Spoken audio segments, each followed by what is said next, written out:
Think this may be James. Good evening. You're on Crossing the World. Who we got? Yes, this is James. Hey, James. Welcome to the program, and thanks for joining us tonight. Thank you.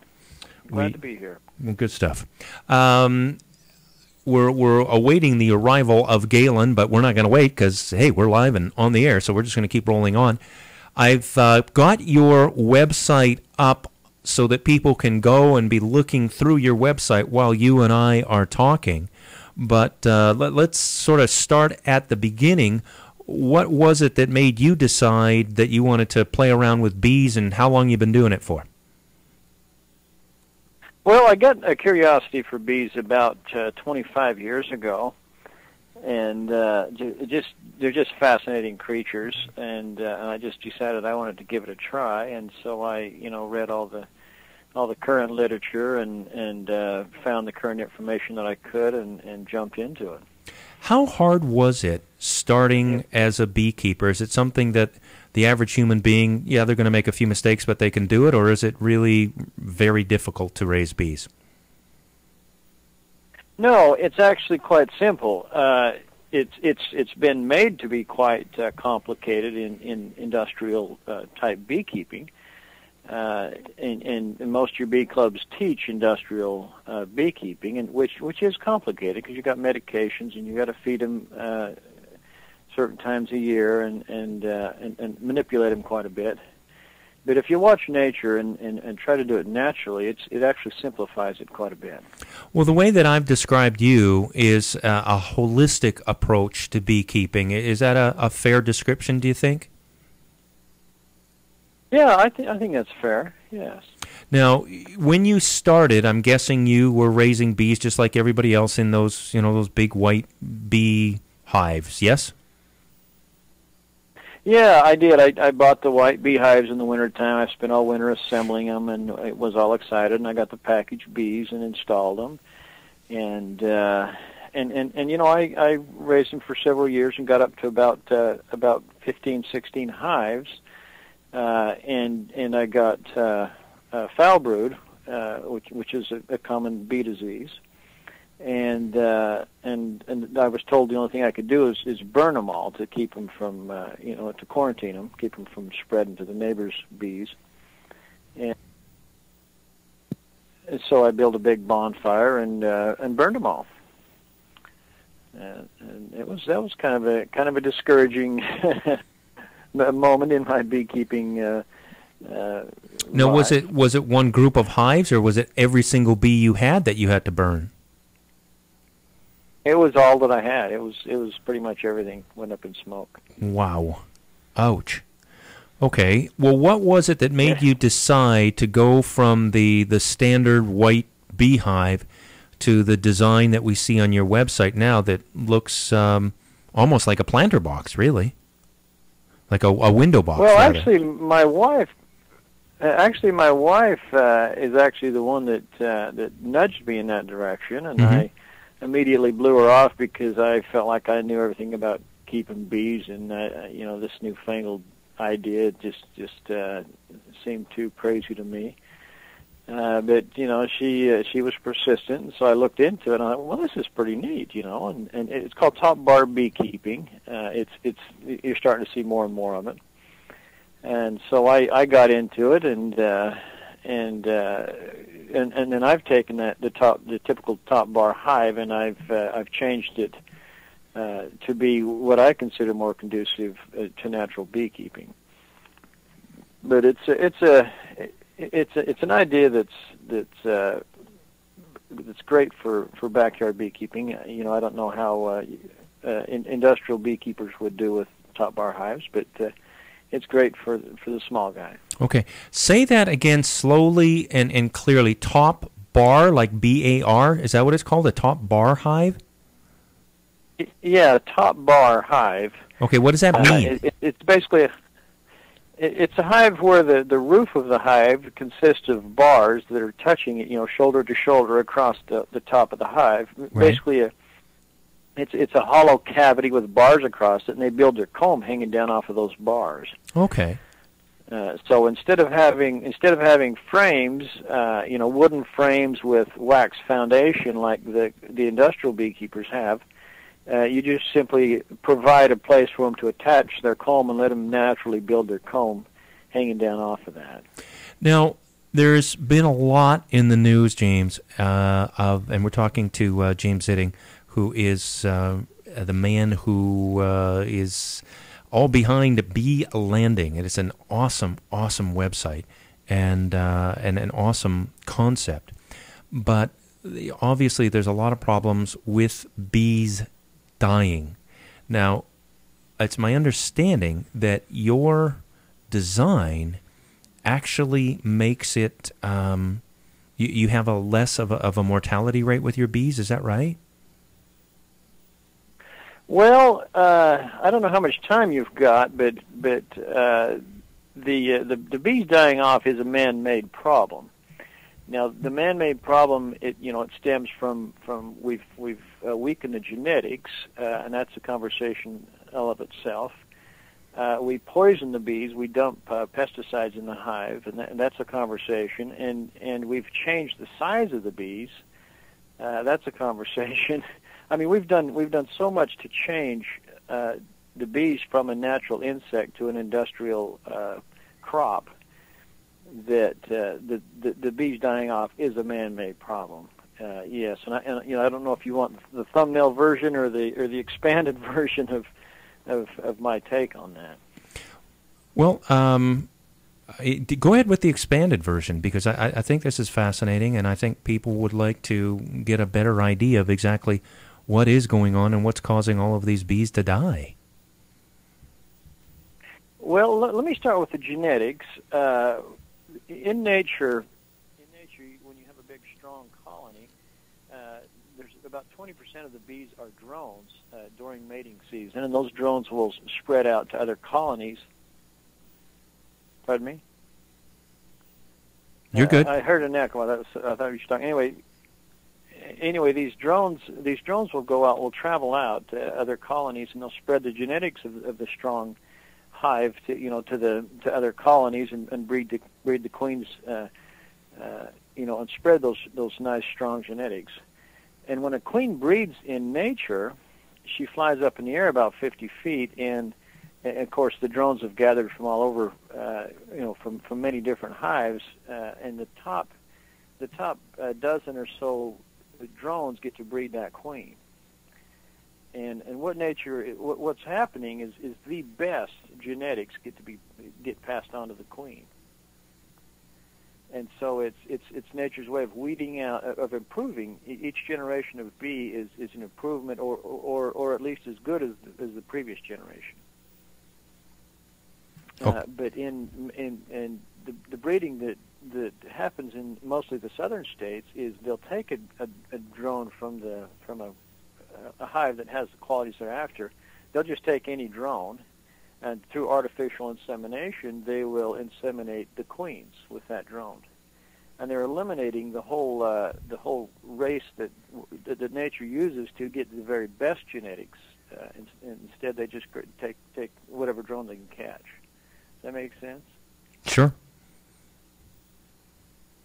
And so doing this, year in and year out has weakened the genetics. And so we have, when you buy a package of bees, you're buying a weakened, a genetically weakened package of insects. So So I've kind of gone back. I've gone back to using feral bees, and I like survivor stock. I like the bees that have survived out in the wilderness, regardless of what's gone on. That's kind of what I try to cultivate. Now, I mean, in simplistic terms, if I understood you correctly, what you're saying is that rather than buying bees that are inferior, what you're doing is using bees that have survived in the wild, and you're acquiring them into your hive. So I'm guessing that takes a queen. So, I mean, in simplistic form, how do you pull that off?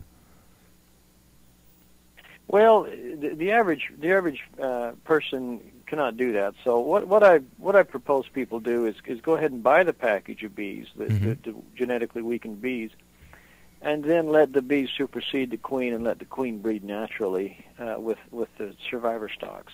That's one way to do it. Another way is you can catch swarms. You can get on the list at the fire department and then 911. Any place where people call when they're freaked out about a swarm of bees in their yard, you can get on that list and you can go catch those swarms, and that's your survivor genetics. Those are the good genes that you want. How big a problem do we have worldwide right now with bees, in your estimation? I mean, I appreciate what you're doing makes a difference, but unfortunately, you're just one man. How big a problem do we have this year with bees, the collapse of colonies, and the loss of produce because of underpollination? Has anybody done any research or guesstimates on that? Well, I don't know that I have any scientific estimates on it. I mean, bees have always died. I mean, that's one way nature ends bad genes is when a colony dies, winter kills, those genes do not pass on, and that's a good thing. You want the survivor genes to pass on. So bees have always died, but they've accelerated in the past 10 years. It's getting worse and worse, and they're living in a toxic world. It's just a tough time for the bees. But how it's going to affect agriculture? It's every third bite of food you take is dependent upon bees to pollinate it. So it will affect drastically. If you do not have bees to pollinate the commercial agriculture. Well, we know we're already headed into a famine situation in the world. We know that wheat crops are failing everywhere from Australia to Russia to Texas to Kansas. So we know as far as grains go, we're in big trouble. But my understanding is as well that things like almond crops and other crops that are dependent on bee pollination, they're guesstimating that this year's crops will be down because there's not enough bees. And are you seeing the government trying to reach out to people and encourage more beekeeping, or is the government, not that the government's there to save us or anything, but I mean, is there much going on in America as far as trying to reach out and get more bees out there, so to speak? Yeah, I've got a two-part response to that, and, sure. And remind me if I forget the second part. But almonds is the least of our worries. We can get by without roasted almonds, but you got tomatoes, you got cucumbers, all kinds of melon crops, nightshade type crops. All are dependent upon bees to pollinate them. So that's pretty serious. The second part of that response is the government is the problem in this case, like in most cases. The government is offering handout or bailouts to the beekeepers that lose their bees. So if you lose your bees, you just submit how many you've lost, and you get a check for them. You get compensated for them. And that's exacerbating the problem. It's not trying. People are not trying to improve the situation because there's no need to. They get a guaranteed income in the end, whether the bees live or die. So like when you have central planning, a government trying to manipulate any kind of agriculture, it usually ends up doing more harm than good. Well, yeah, it's kind of like that with government, period, isn't it? Yeah. All right, if you've got questions for James, it looks like I think there is a toxin loose in our chat room. I told you earlier I had to delete a Wayne Carr from our chat room, but the last time that he got into the chat room and we deleted him, there was like a bomb that went off. So there's something weird with his IP address that seems to have poisoned our whole chat room. So if you can't get into the chat room, we'll reset it after 9 o'clock tonight, and I apologize for that, but we'll get it reset after 9 o'clock. But for now, if you have questions for and of James, email me at crossingtheworldforchrist@gmail.com, crossingtheworldforchrist@gmail.com, or if you'd rather, crossing-the-world.com. Either way, if you have questions for James, I'm sure he'd love to take them on. Well, if I'm an individual and I'm listening to this and I've been thinking, I'd be kind of interested in maybe trying my hand at raising bees, and I wanted to use one of your hives. And again, I direct people to the front page of our website. The link is there to James's website. You can go and look at his website, look at the different pictures of his hives. It almost looks like a hollowed-out tree built with, man-made, but if you sort of squint your eyes, it looks a little bit like a log. How does it work as far as the bees inside of it? I mean, they make their own combs, right? Right, yeah, just like they've done for millions of years. They build their own comb hanging down off of the bars, and then when you pull the bars out individually, then there's a comb hanging down off of each one of them. And what I really am trying to imitate is a hollow log, and there's several reasons why. In nature, bees are in hollow trees, and hollow trees tend to have more cellulose material around them than a beehive does. And what that does is it helps insulate as well as help stabilize the humidity. Inside of a beehive, the bees have to maintain 50% humidity and 96 degrees year-round. Wow. And so a hollow tree is much more conducive for them maintaining those conditions than a white box, a thin white box. And so I've opted to go with thicker wood and try and imitate that same environment for the bees. Now, the hive that you use and build, how many bees would live inside that hive approximately? How many bees? Yeah. Well, when you buy a package of bees, a 3-pound package of bees, it's probably about 8 inches by 12 inches by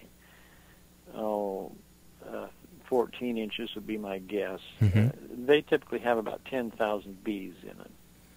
And so would that all fit into one hive?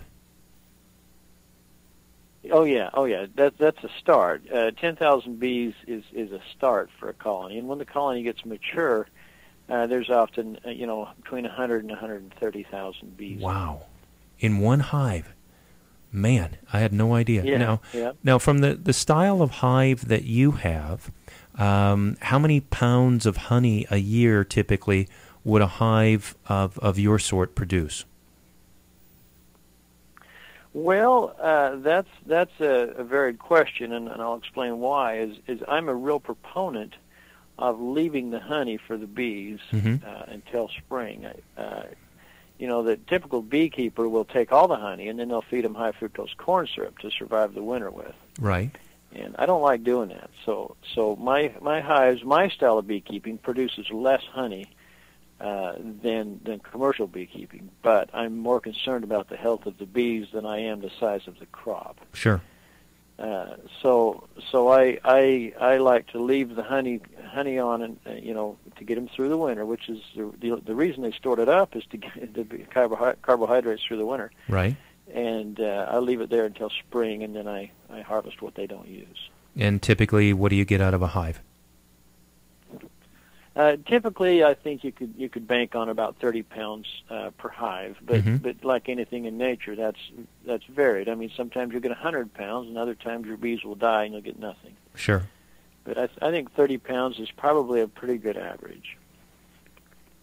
And is this something that you're doing, James? And we're talking to James Zitting. Beelanding.com is the website. Can you make a living? Or at least augment your income by using this style of hive, and I appreciate it's holistic. I appreciate that it's far better for the bees, but as far as an individual being able to make some money off of it as well, can a person make some sort of living if they have enough of these hives? Well, I I was writing a blog for Mother Earth News, and I quoted an old fellow from our bee club. There's an old man in our bee club that said you need 500 hives to make a living. Wow. And I got a rebuttal from a commercial beekeeper that said, no, you need 5,000 or more to earn a living with bees. And I got thinking about beekeeping as well as all agriculture. And I'm guessing there was a time in human history when you could earn a living with 50 hives. When there was, the beekeeper would supply honey for the village, and that was his occupation. And I'm guessing that there was a time in history when you could do that. But in today's commercialized agriculture, it's really tough to compete with the grocery store honey, which is quite often watered down with high fructose corn syrup. However, in the right market of people that can really appreciate naturally raised honey, yes, it is possible, and there are people doing it. There's a woman out in Arizona. She's 62 years old, and she has over 800 hives. Does it all naturally, and she gets 3 times the price for her honey that you'll pay in the grocery store. Sure. So she has enough customers to keep her going. What's for good quality honey in this part of the world? Typically, what can a beekeeper expect to make per pound? I'm not in the. I don't sell honey, so I don't keep up on that. So I don't have a good answer for you.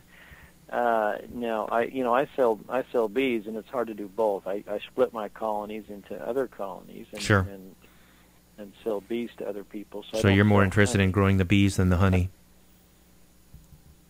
Yeah. I have a lot of people asking me for honey, and I sadly have to turn them down because I'm selling bees instead, and it's hard to do both. But I'm more concerned with getting people started with their own bees than supplying them with honey. Sure. Now, James, we've never talked about it. I'm not going to embarrass you. I'm not going to ask you what the answer to this question is as far as where you are spiritually, but obviously our show is designed for a Christian audience, and we believe strongly that a economic collapse is imminent in the United States. That being said, a lot of people are preparing to fend for themselves. With this style of hive, if an individual owned a few acres were to get a couple of these hives, I don't know if there's a metric that's widely known, but if people, is there an average consumption of honey by the American consumer? I mean, are there any sort of metrics that you're aware of that right now in America the average person goes through so many ounces or so many pounds of honey a year? No, I don't know the metric. I know that my family goes through quite a bit. My wife uses it in bread baking. Well, we don't buy sugar, so sure. So we use honey for all our sweeteners, and yet I had a 50-year-old man here who had never tasted honey, if you can believe that. You're kidding. Wow. I'm serious. And I gave him his first taste right out of the hive, and he quite enjoyed it. But I don't know the metrics to that, but I know that my wife, she wants this coming spring. She told me she wants two 5-gallon buckets, and she thinks she'll use it throughout the year. And we have 5 kids, so. It kind of gives you an idea of course, she does a lot of baking and stuff at home. She uses quite a bit of it. So that's approximately about 100 pounds of honey, I'm guessing. Pardon me? I'm using the metric. I believe a gallon of water weighs 10 pounds. So using the same thing, you said 2 5-gallon buckets. So I said, I'm guessing that's approximately 100 pounds of honey. Yeah, I would guess probably 100 pounds of honey. Sure. And we use a lot more than your average person. Sure. And I recommend that people that get into bees get at least 2 colonies going for several reasons. One is you can kind of compare the two, and another is if one of them dies out, you can get a start from the other one. It's just good to, and you can swap. If one of them's got plenty of honey and the other one's kind of thin for the winter, you can Robin Hood, you could steal from one and give to the other. Sure. One of our listeners has emailed me and said, Vince, does Robert know as far as the legalities of keeping bees in the city? Or is every city different? Every city's different. Now, I do have a client who looked into keeping them in Springfield and checked with the fellow that was in charge of that, and she sent him an email, and his response was bees? What bees? I haven't seen bees for years. I got flowers, and I never see bees. We need more bees around here. And then he said, well, yeah, you're right. You do need, I believe it's 10 acres or something to legally keep bees in Springfield. But I think that would be pretty easily overturned if people wanted to challenge that. And I think it would. It's happened in a lot of the cities. In New York City, it's now legal to keep bees. In Denver. And a number of other large cities have overturned those ordinances and are now keeping them in the cities. Well, I would think, given the shortage of bees, that most cities with any brain in their head would go ahead and change that rule. And given the well-fed neighbor, I know has been really instrumental in getting the chicken ordinance turned over. I wouldn't be surprised if pressure was brought to bear on the city that they would accommodate bees as well. Robert, I need to take a break right here. Can you stick with us through the break? Because I'd like to talk to you more about the types of honey that you can, I don't know if you call it grow or produce in this part of the world, and how you go about procuring different types of honey and that sort of stuff. So can you hang in there with us through the break? Sure. Okay, excellent. All right. Well, I'm just going to turn you down so you can do whatever you need to do for the next couple of minutes. And I am going to find my magical commercials right here. And we'll be right. I'm going to see if I can find Galen, too.